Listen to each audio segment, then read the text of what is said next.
Stuff from the cuffs, stuff from the cuffs. If you had a bad day and you're looking for a smile, bringing hope and joy for a day that was wild. Stuff from the cuffs is here to make things bright. In a world so dark, they bring us some light. Stuff from the cuffs. Stuff from the cuffs, stuff from the cuffs, stuff from the cuffs, stuff from the cuffs. Go Bria, go Bill, go Bess, go Brian. Stuff from the cuffs, stuff from the cuffs.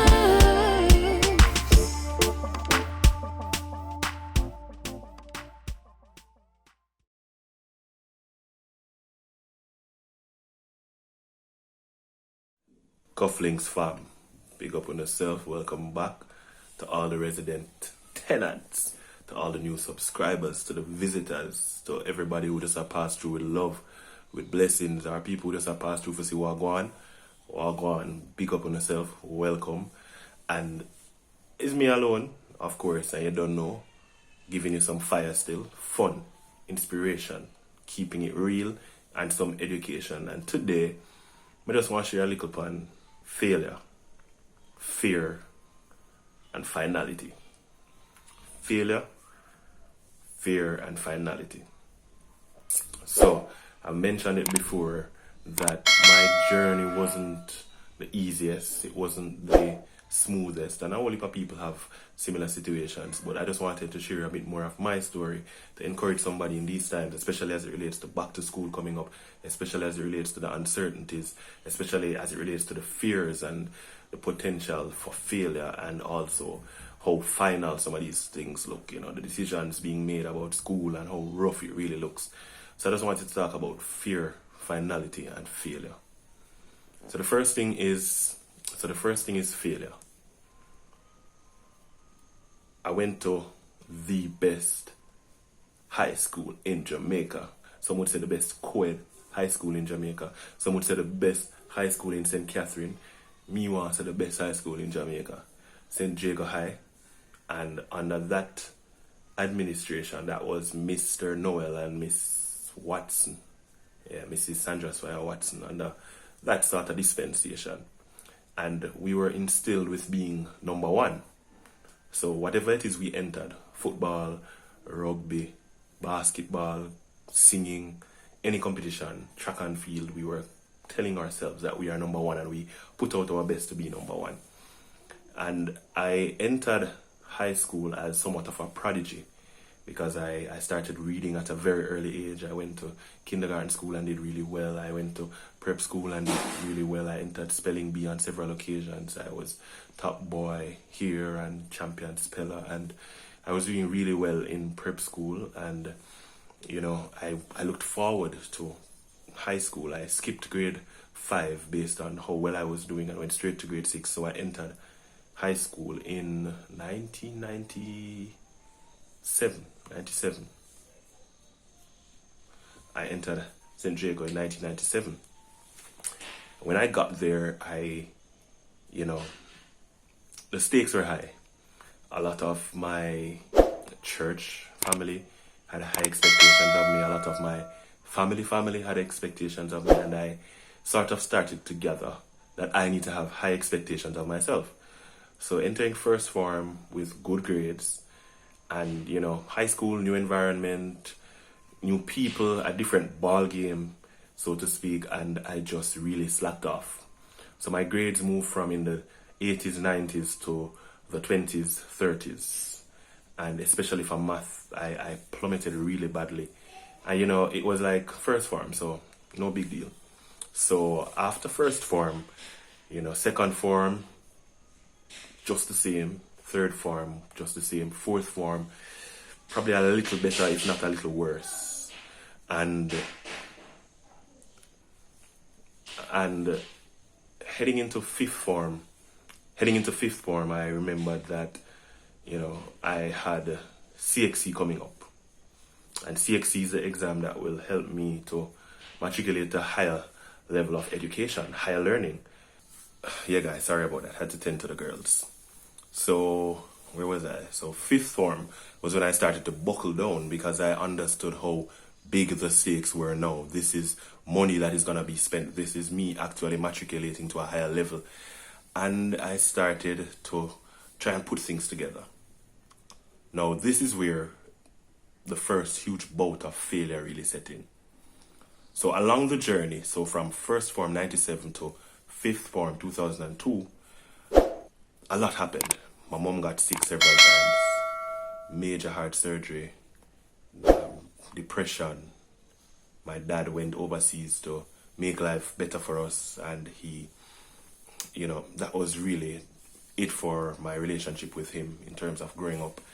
And along the way, my mind got affected so much that I stopped being what some would be considering a prodigy to, all right. So many things happened that mentally took a toll on me, and I became less of the person that I should have been.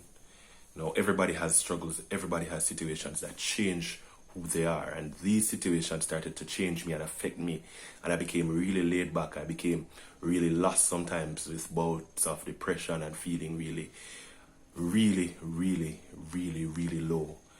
And I had given up on life several times. I had given up on dreams of becoming a pediatric neurologist. I had given up on dreams of taking care of my mother.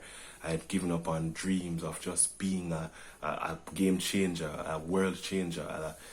I just gave up. There were nights when I cried on end. There were nights when I was so hungry. There were times when I had no electricity because we couldn't pay the bill. There were times when food was rationed. There were times when I just didn't want to see anybody. There were times when I stopped going to church. I stopped talking to people. I locked my phone off. There were times when it got really, really, really rough. And fifth form, starting to buckle down, I decided that I wanted to make something of myself to help my mom, to inspire others, to bring hope to her, and to step forward into making things better for her. I wanted to make a change to make her life better, mommy, and to make something of myself. I wanted to make things financially better for the family, and I just wanted to be a beacon of hope. I went to extra classes, thank God for my aunts who supported me and my uncles, and I went to extra classes because what I was doing just wasn't cutting it for me. And I was doing really badly, where it moved from people talking about my grades and sharing my grades to people being really disappointed in me and me being disappointed in myself. Less focus was on what was causing this as opposed to what actually was happening. The grades were what people were focusing on and not what was causing it. And sometimes we often treat the symptoms and not the situation, and this was it for me. We were looking at the symptoms, which is bad grades and being a different child than who I was earlier, and all my dreams just disappearing, and what happened to this drive that I had, versus dealing with what it was that causing me to have these symptoms. And finally got around to doing the CXCs. There were times in those exams where looking up and seeing parents coming for kids, looking up and knowing it's a PTA day and knowing what was happening in my life really took a toll on me. I was in exams and I was just so sad, and knowing that, if I don't pass this, what's going to happen, and, just even how we managed to find the money for me to get to where I was. And I did the CXCs, I did 8 CXC subjects. Remember, I wanted to do medicine. I wanted to be a pediatric neurologist, so I did sciences, some of the sciences. I did bio and chemistry, along with social studies, history, IT, math, English A, English B. And I sat the 8 subjects.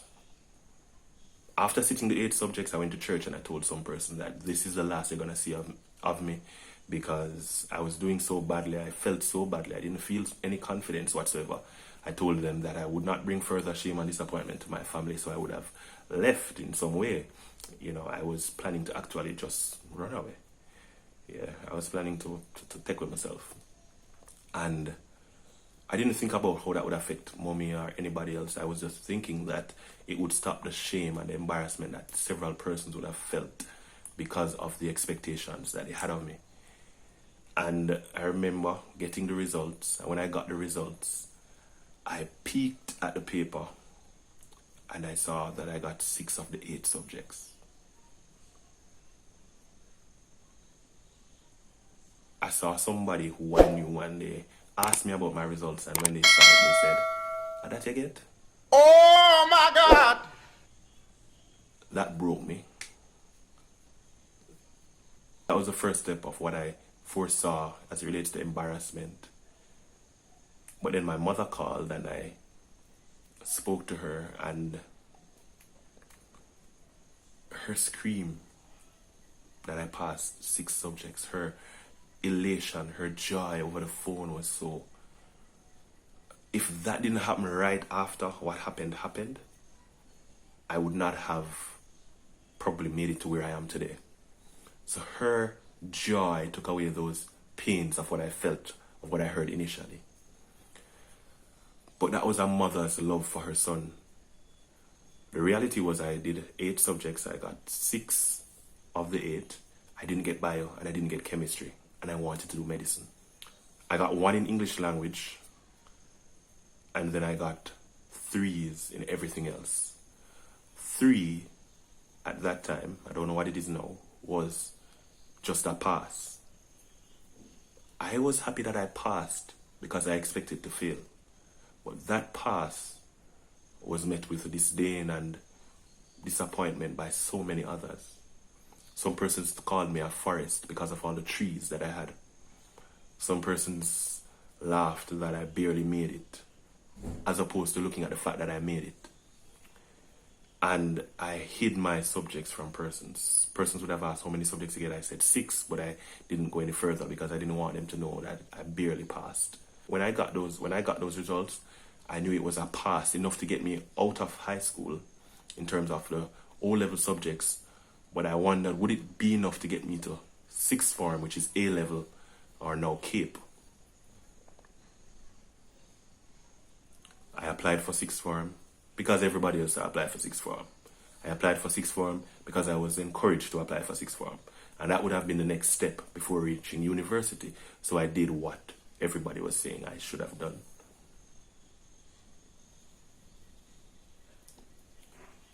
When I went to that 6th form meeting, when I went to the persons in charge, they said, "Boy, I don't know if this is going to be enough to get you in, because there are persons here who may have 5 subjects. They may have 5 subjects, which is 1 less than my 6, but they may have more 2s and more 1s. And it's the quality of the grade and not the quantity that makes it more important." But they would see what would happen. I left it there, and I wasn't as diligent or as hopeful as you would expect, because this was what is a maybe. Here is how God works mysteriously and mischievously. That year in my life was when school opened, and a pilot project, so to speak, where they opened a new 6th form for persons who were qualified but not as qualified. And it was called 6C. 6C was an evening class. 6C was a shift sort of system for a school that never had shift system. And people looked on persons who were in 6C as failures. There were persons in 6B and 6A who saw us as not belonging here. There were persons who were not even in 6th form, 1st to 5th form, who looked on us and as those who not really supposed to in a 6th form, but they make a 6th form for them.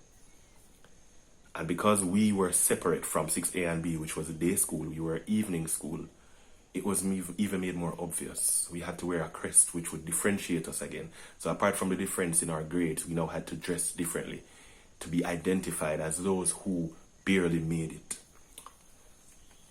We were laughed at, we were jeered, we were criticized, we were called names. And it took a toll on me. And there were some classes I didn't go to. There were some times when I didn't want to go to school. There were some times when I would have gone early with the 8 o'clock group, hidden my crest to be a part of and stayed for the evening classes, but I would not be seen going to school at that particular time. I think at one point they had said that even those who were in that class should not come early because, we're separate and apart. And I used to hide out and hang with some of my friends who had made it to 6B. But it was really discouraging, and it hurt a lot. I still was pursuing some of the science subjects, even though I didn't pass bio. I was allowed to do bio because of the new class, and it really hit me again. Bio was just something that I was not getting the way how I wanted to in order to be a doctor. When 6C was finished, 6C became a part of 6A, which students from 6B usually matriculated to.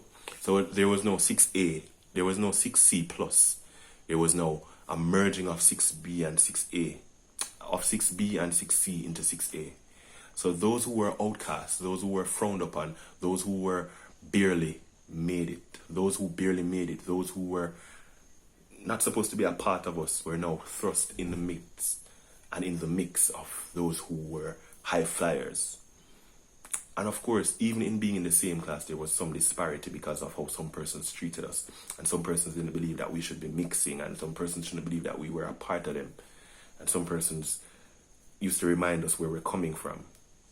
But we were now in the same batch. We went to classes together. We did the same tests. We were in groups together. And I remember doing my A-levels and not applying to university. I didn't apply to university for several reasons. Finance, as well as I felt like it would have been best for my family for me to go and work to make some money. But I was reminded by somebody that I might go into this working world and not ever come out to finish getting that education that I wanted to get. So I basically took a couple months off from school. I stayed home. I was becoming a bum. I watched TV. I ate food. I remember reaching to a point where I was trying to call some of my friends and they were in class. I remember trying to call some of my friends and they were in university. I remember trying to call some of my friends and they were in their jobs because they left and went to work. And it got to a point where I was so depressed and discouraged that I felt like a bum. I actually just started to walk the streets. Just walked. Got up in my community and just walked. Going on my friend them for play ball, some of them gone work. Going on my friend them for play a game, some of them gone university. I was just feeling so alone. A failure. The fears were so much. I was feeling like such a failure again and again and again. And a cousin of mine said, try media, it would fit you. And I didn't have any clue about media. I didn't want to be in media. And I tried media.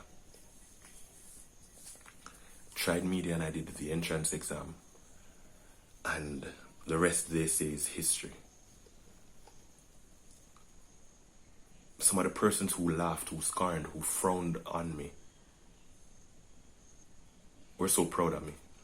Some of the persons who used to make certain comments about me used to message me about how good I was doing when I was on the radio, or when I was on TV, or how, that's my classmate, that's my friend.